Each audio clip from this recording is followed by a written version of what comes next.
Hello YouTube, it's Tony. So today I'll do an introduction to Evolution of Combat DPS guide for returning players. As this guide's very long, here is a huge list of the table of contents. Before I start, I have a huge disclaimer. So Tony, what can you really expect from this guide? Well, for one thing, it is intended for those who have absolutely no clue on how to DPS. That means if you're looking for expert DPS tips, full manual, or 4-tick auto attack and such, then feel free to click off this video because I won't be talking about this. However, I will do an intermediate and advanced DPS guide in the future, so I hope you'll be on the lookout for this. The second disclaimer is that it's supposed to give a general outline as to what a DPS bar looks like for Revolution. Now, EOC is going to be really confusing at first, so you're going to have to give time to learn. The last disclaimer is that I do expect that you have the following levels so that you can access most key abilities. However, if you don't have the levels, that's completely fine, it's just you won't be using these abilities in your rotation.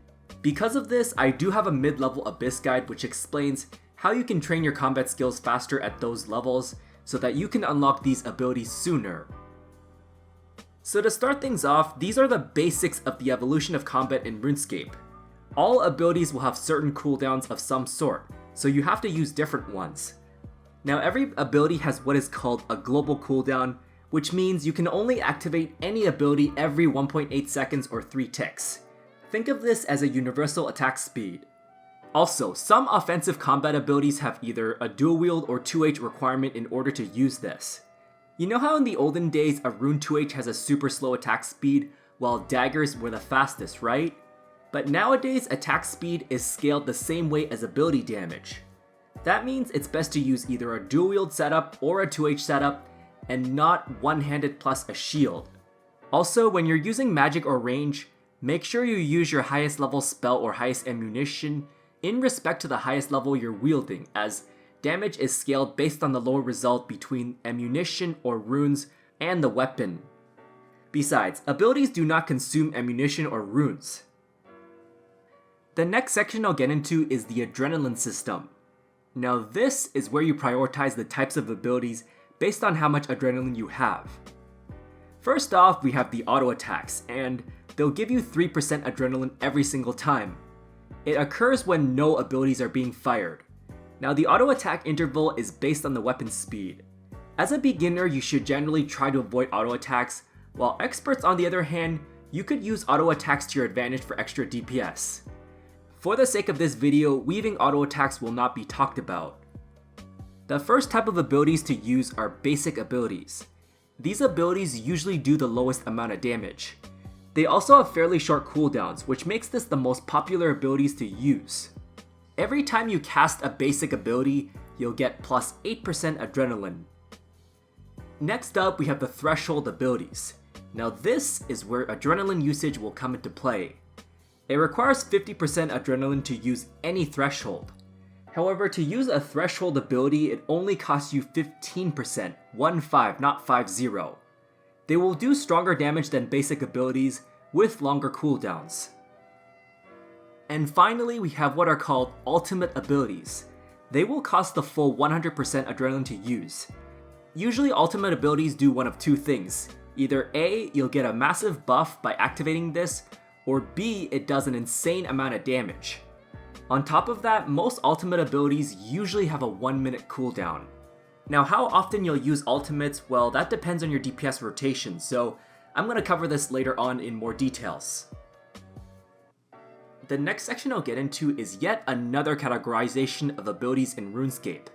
There are so many different abilities in this game.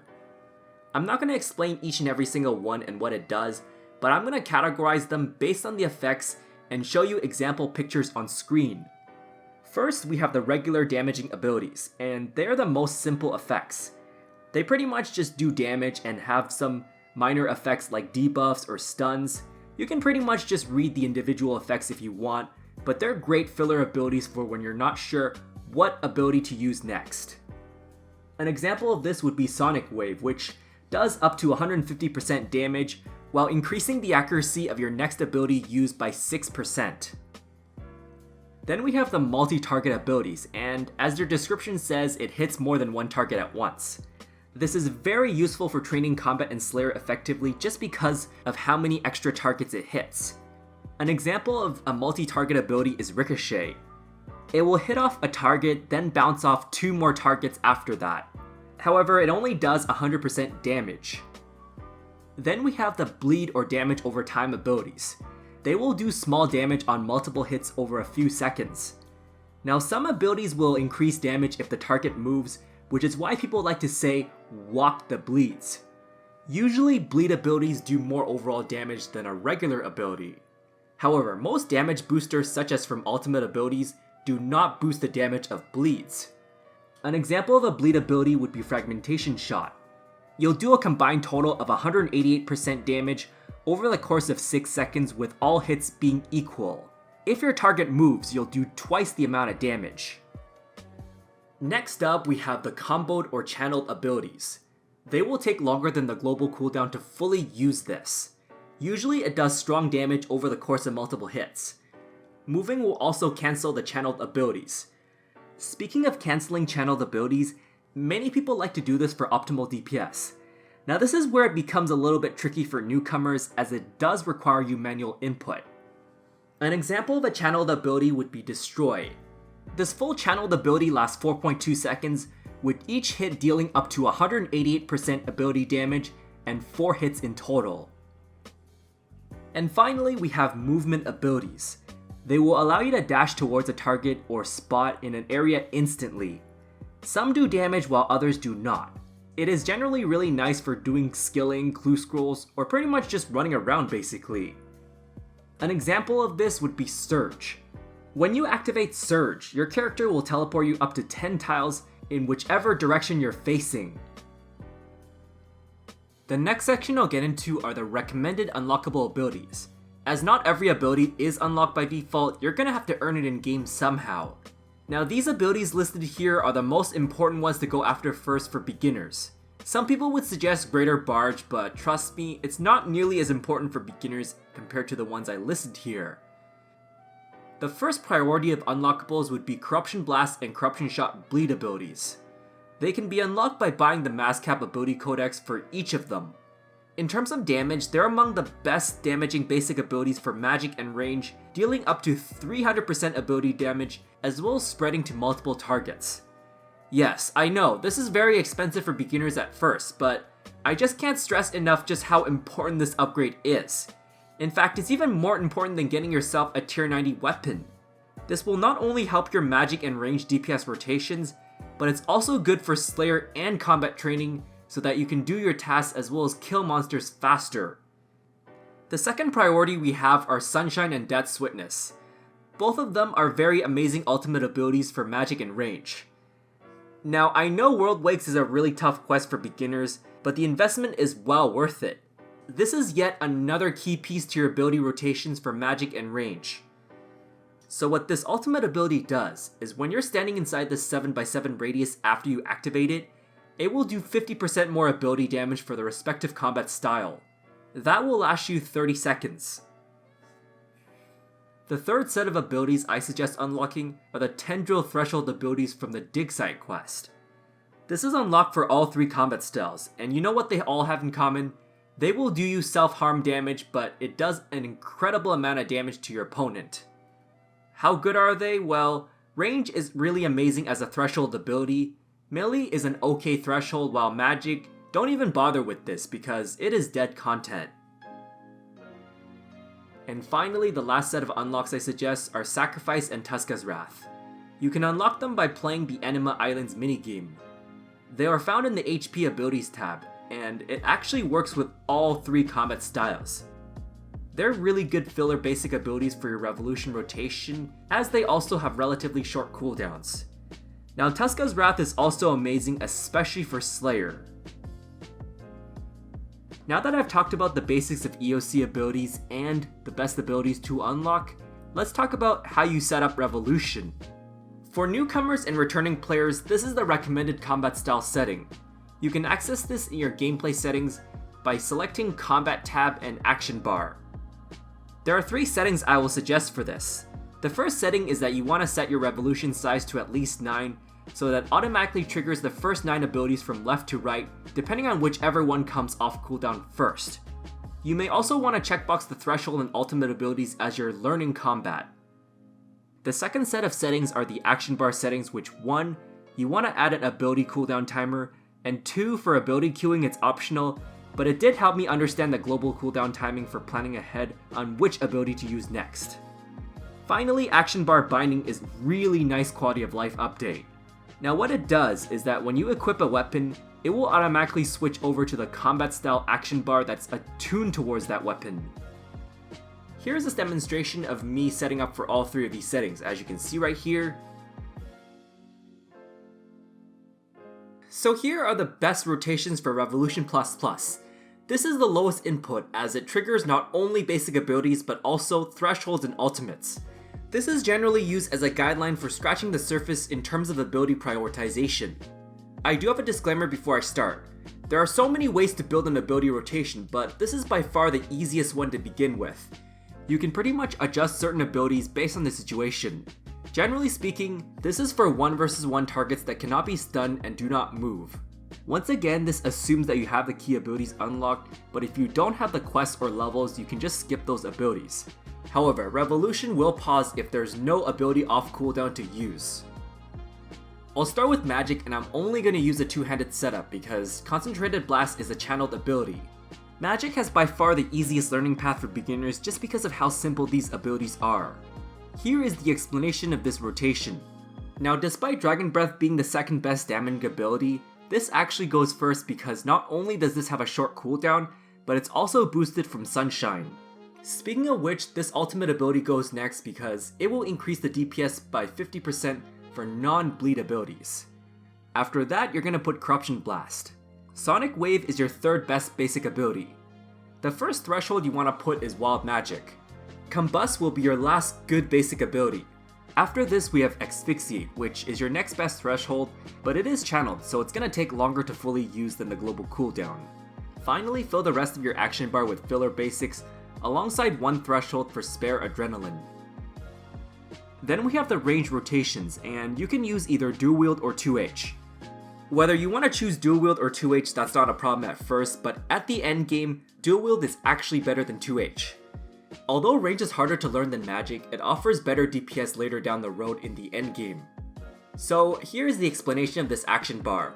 First we have Corruption Shot, as this time you don't have very many basic abilities to work with.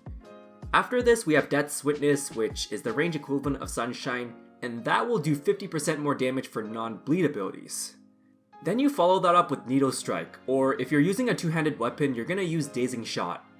So the next 3 abilities are gonna be packed with thresholds. Your best threshold for range would be Snapshot. After this, we have Shadow Tendrils and Rapid Fire. These 2 positions are interchangeable depending on what the situation is. While Shadow Tendrils does more damage per hit, it can be very suicidal because of the self-harm damage. Rapid Fire on the other hand is safer, although it's slower because it takes more than 1 global cooldown to fully use. Now the last good basic ability we have is Fragmentation Shot. Finally, fill the rest with any basic abilities for adrenaline building.